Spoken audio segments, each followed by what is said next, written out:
मेरा नाम इफ्तिखार अहमद सैफ़ी है और मैंने यूनानी मेडिसिन एंड सर्जरी से इंडिया से ग्रेजुएशन किया अलीगढ़ मुस्लिम यूनिवर्सिटी से, और उसके बाद एनडी की अमेरिका से, doctor of naturopathic medicine California से, और उसके बाद 9 साल फिर हॉलीवुड में प्रैक्टिस की और फिर अल्लाह सुब्हान करीम यहाँ लेकर आ गए दुबई।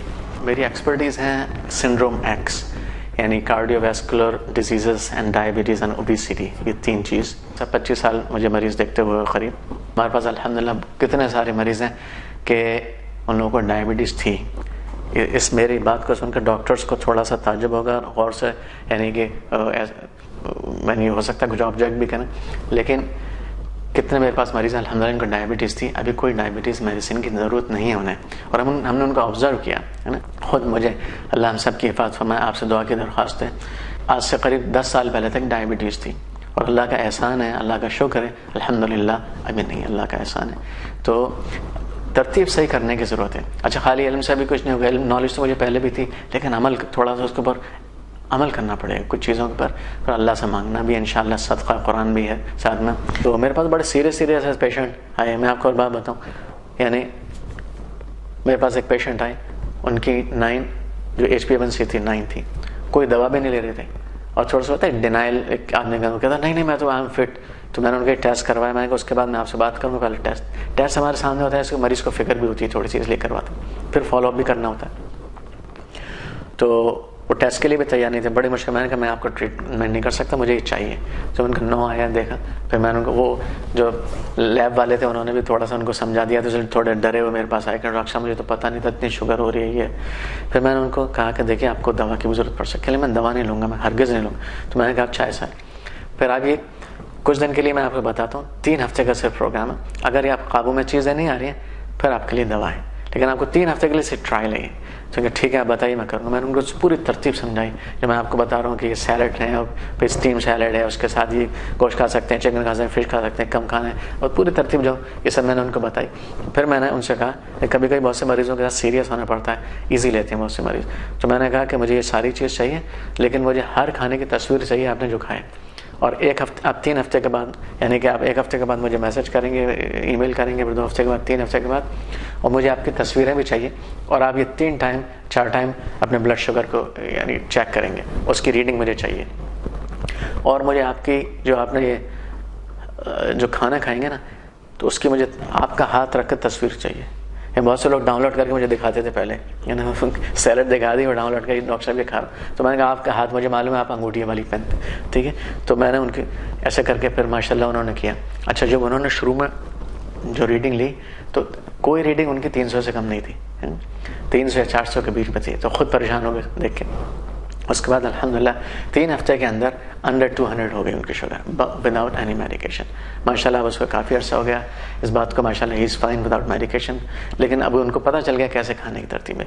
तो ये जो हमारा खाने का एक अंदाज़ है, ये लाइफ लॉन्ग स्ट्रैटेजी है, और यही बेहतरीन है। ये कोई हम परहेजी खाना थोड़ी खा रहे हैं, एक्चुअली खाना यही है हमारा। ऐसा सब जो कन्वेंशनल ईटिंग बिहेवियर है हम लोगों का, हम सोचते हैं कि हम बेसिकली खाने का ही। और देखें कभी कभी लोग मुझसे कहते हैं यार डॉक्टर साहब नेमत है आप बंद कर रहे हैं। तो मैं कहता हूँ नेमतें सर आपकी खुलने वाली हैं अभी, हम तो रोटी चावल उसी गिर्द गिर्द घूम रहे हैं। अल्लाह की इतनी सारी चीज़ें महरूम है उस चीज़ से। ये सब चीज़ें एंजॉय करिए, सब चीज़ें खाइए, सब फ़ायदा होगा। तो अब इसमें करने की जो चीज़ें हैं, खाना, सोना और थोड़ी फिजिकल एक्टिविटी। अब उसमें तरतीब कैसे बनाई जाए खाने की, लेकिन मैं आपको एक थोड़ा सा मैं ये बताना चाह रहा हूँ कि ऐसा प्रोग्राम डूएबल, सस्टेनेबल, जिसको हर आदमी कर सके, वो मैं आपके सामने कर रहा हूँ। अच्छा, मैं थोड़ा सा डिस्क्लेमर पहले से इसमें रख दूँ कि कोई अगर दवाएं लेता है पहले से, तो दवा छोड़े नहीं सिर्फ मेरे इस डिस्कशन की वजह से। अपने डॉक्टर से यानी रब्ता करें, उसके साथ शेयर करें अपनी बातों को, और फिर देखें कैसे क्या करना है तरतीब, और डॉक्टर को फॉलो करें। यानी ये चीज़ें करने की ऐसा ही बिल्कुल इसको फॉलो करना है, लेकिन थोड़ा सा इसमें ऐसा नहीं कि फ़ौरन बस मेरे में डिस्कशन सुना और अपने एकदम सब दवाएँ छोड़ दी, ऐसा नहीं। अब खाने की जब हम बात करते हैं फूड, तो इसमें कुछ फैक्टर्स हैं। सबसे इम्पॉर्टेंट फैक्टर खाने में यह है कि खाने की क्वांटिटी कम की जाए। देखें कितना भी अच्छा खाना है, अगर ये मेरा देखिए रूल नंबर 1 है, इसको आप डिस्कशन तो और भी आगे कुछ चीज़ों का होगा, क्या खाना है क्या नहीं खाना, लेकिन इस रूल को प्लीज़ जहन में रखिए और इसको मत भूलिए, यानी कि हर जगह अप्लाई होगा। खाने की क्वांटिटी कम हो, खाना हम कितना भी अच्छा खाएं, super duper green from rain forest of Amazon, लेकिन अगर क्वांटिटी ज़्यादा है it is not good for us, simple is that. अच्छा, खाने की क्वांटिटी कम। देखें हमारी क्लास हो रही थी जब मैं अमेरिका में पढ़ रहा था, तो हमारे प्रोफेसर दाखिल हुए हमारी क्लास में और आते ही उन्होंने हमसे कहा कि सब स्टूडेंट्स ऐसे करें, ऐसे यूँ करके, आप लोग भी करिए ऐसे। 1 मिनट के लिए मैं आपको बताता हूँ क्यों ऐसे। फिर उन्होंने कहा कि ये आपके यानी हर किसी शख्स का अपना मैदे का साइज है, ये यानी ये मेरे मैदे का साइज है, आपके हिसाब से ये आपके मैदे का साइज है। तो क्या मतलब इतना सा हम लोग खाते कितना, इतना सारा खाते हैं, है ना। तो हमारा एक स्टूडेंट है, उसने सवाल किया कि सर हम लोग तो ज़्यादा खाते हैं पर जाता कहाँ है वो कहाँ। तो उन्होंने कहा कि हमारे ये जो गैस्ट्रिक पाउच है, मैदा है, ये स्ट्रेचेबल है, थोड़ा एक्सटेंड हो जाता है। तो लेकिन उन्होंने कहा कि स्ट्रेच तो हो जाता है लेकिन इसके अंदर जो गैस्ट्रिक ग्लैंड्स हैं या एंजाइमेटिक सेक्रेशंस हैं वो लिमिटेड है, वो इस खाने के जो पाउच है ना उसके हिसाब से बने हुए। तो हम जब खाना ज़्यादा खाएंगे तो क्या होगा कि वो एंजाइम्स तो उतने लिमिटेड निकलेंगे, तो हमारे डाइजेस्टिव सिस्टम के ऊपर बुरा असर पड़ेगा, उसको पूरा डाइजेस्ट नहीं कर पाएंगे वो। तो हमें यानी इसका ख्याल रखना है कि इतने हमें खाना खाना है। अच्छा, फिर उन्होंने क्या कहा, उन्होंने कहा कि नहीं अभी थोड़ी सी जगह और छोड़ो। क्यों?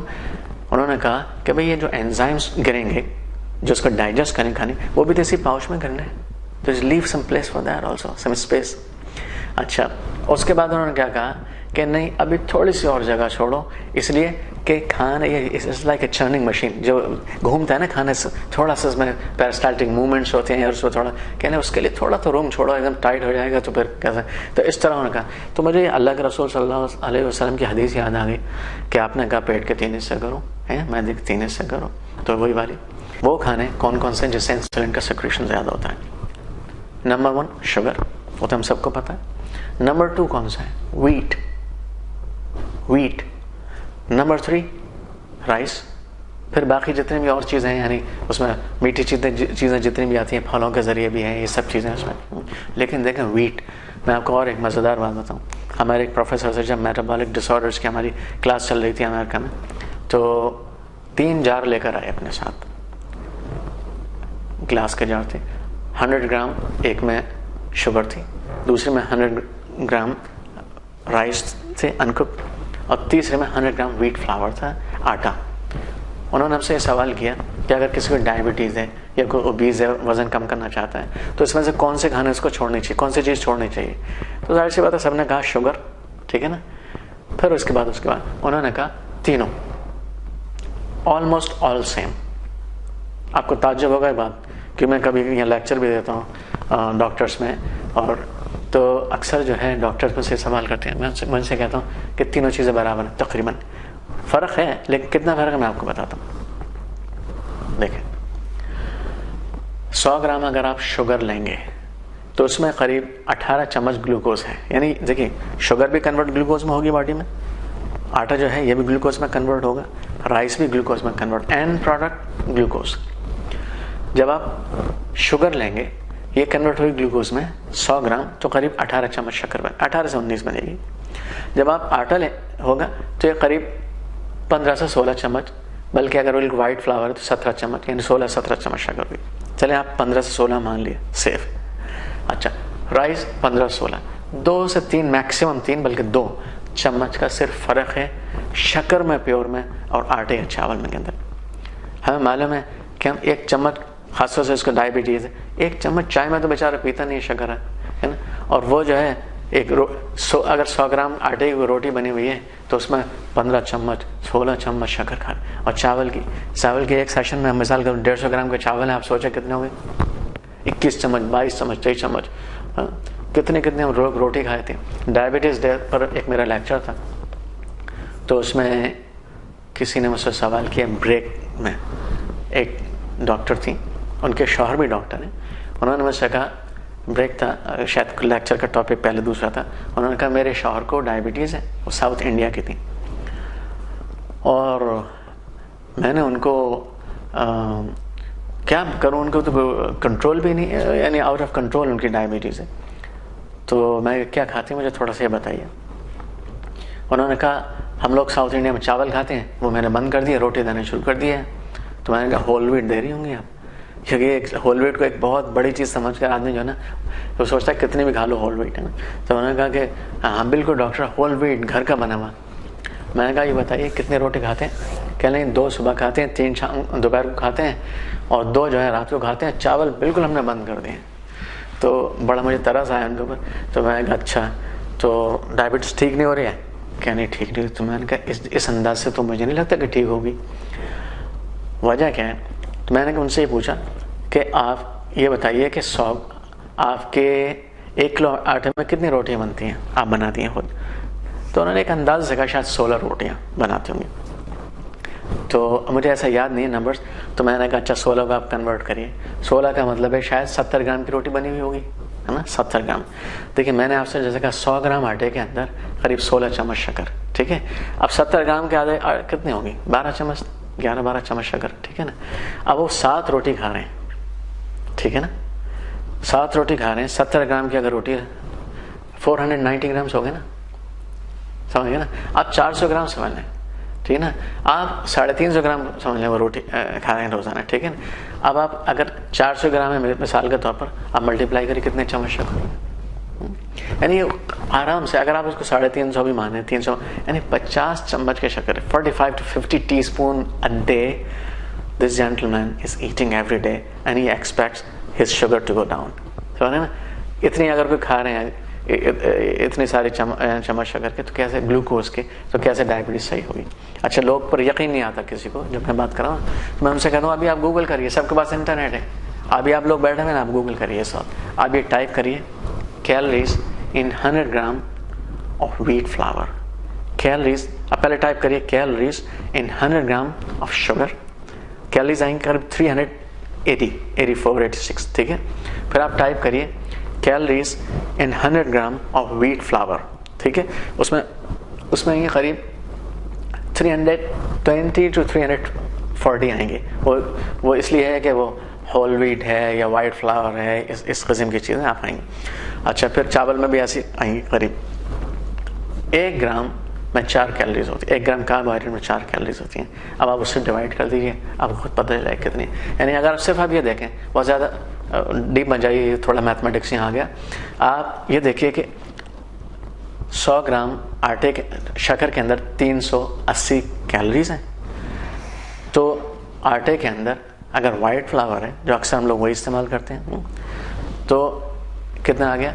340 ग्राम। चलिए अब होल व्हीट भी है ना, होल व्हीट की मैं आपको एक बात बताऊं, हम कहते हैं होल व्हीट खाना भाई होल व्हीट में आप ये बताइए कितना फाइबर है? मैक्सिमम 5-6% फाइबर है ना, बाकी 94% क्या है अभी भी? वो तो सारा कार्बोहाइड्रेट है ना। अब 94 का आप मल्टीप्लाई कर दिए, 4 से 4 कैलोरी होती है, आप देखें कितनी सारी कैलोरीज निकल कर आएंगे। तो अब ये बड़े बड़े लोग गलती करते हैं। मैं एक बड़ी मीटिंग में था, उसमें सब डॉक्टर्स थे और खाना हम लोगों ने खाया। मेरे बराबर में एक बहुत बड़े डॉक्टर बैठे थे, तो खाना खा लिया, चाय का नंबर आया, तो उन्होंने कहा कि मुझे शुगर फ्री टी चाहिए। तो मेरे बराबर में बैठे हुए थे, मैं देख रहा था माशाल्लाह क्या खा रहे हैं। तो मैंने उनको ऐसे, मैंने कहा डॉक्टर साहब क्यों?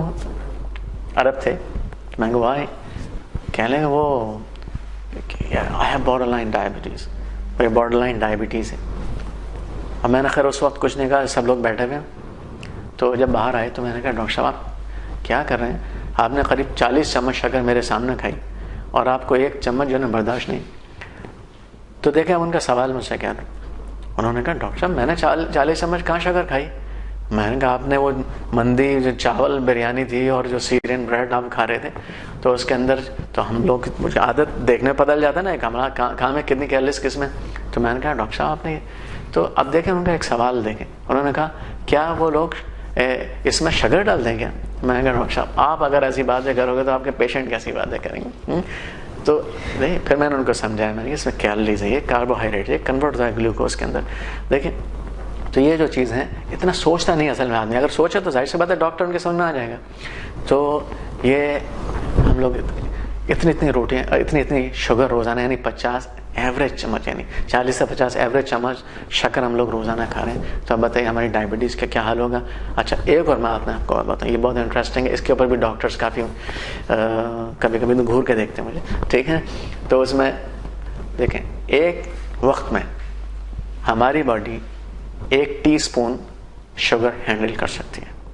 अगर करीब 70 किलो का वजन है किसी का, कितना मैंने बोला 1 टीस्पून शुगर, दैट्स इट। अब आप बोलेंगे हम तो इतना सारा खा लेते हैं, कुछ नहीं होता, खाते हैं, लेकिन अल्हम्दुलिल्लाह जैसे मैंने इसके इंसुलिन है, उसका एक निज़ाम है कि वो एक्स्ट्रा को ऊपर कन्वर्ट करके फैट में कन्वर्ट कर दे, तो we are paying a cost for that. लेकिन जो हम खा सकते हैं एक टाइम में, वो 1 चम्मच शक्कर है। वो कैसे, मैं आपको बताता हूँ। हमारी जो शुगर का लेवल नॉर्मल कितना होता है, 80 होता है ना फास्टिंग का, 120 होता है ना बाद में, चलो उसको थोड़ा सा बड़ा भी कर सकते हैं, 140 भी कर सकते हैं, ठीक है। अच्छा, एवरेज निकालना तो कितना हो गया, 100 मिलीग्राम पर decilitre of blood, clear, 100 milligram पर डेसीलीटर ऑफ ब्लड। 1 लीटर में कितना हो गया, डेसीलीटर कहते हैं कि 1/10 ऑफ अ लीटर, यानी 100 मिलीलीटर। अब 1 लीटर अगर खून है तो उसमें 1000 मिलीग्राम यानी 1 ग्राम, 1 लीटर खून में 1 ग्राम शक्कर, ये नॉर्मल है। अगर 5 लीटर खून है किसी के अंदर, तो फिर 5 ग्राम शुगर।